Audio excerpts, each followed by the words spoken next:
nasunog yung dividing network. Yan o. So papalitan natin ito, saka ito baka nasunog din. So, tanggalin muna natin para malaman natin kung ito lang dalawa yung may problema. Ginamitan kasi ng gitara yung mixer, sinaksakan, nag short circuit siguro.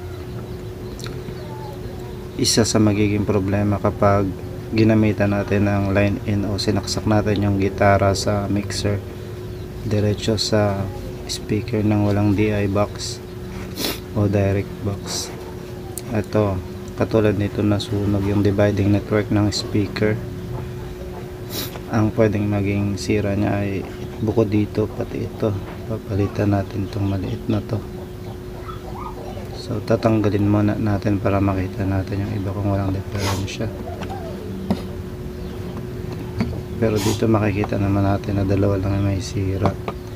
Ito at saka ito. Siguro nasobrahan sa gamit.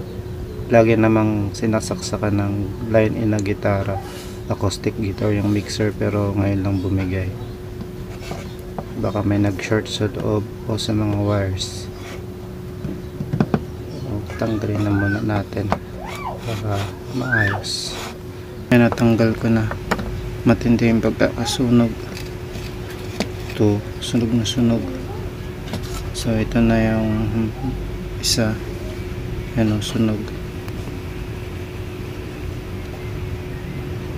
Tapos yung isa niya, ito rin. Bali dalawa yung papalitan natin. May biyak na to. Ito, may biyak na. Ayan, mabiyak. Gitna. Palitan natin itong dalawa. And ito, okay naman. Grabe ang tindi.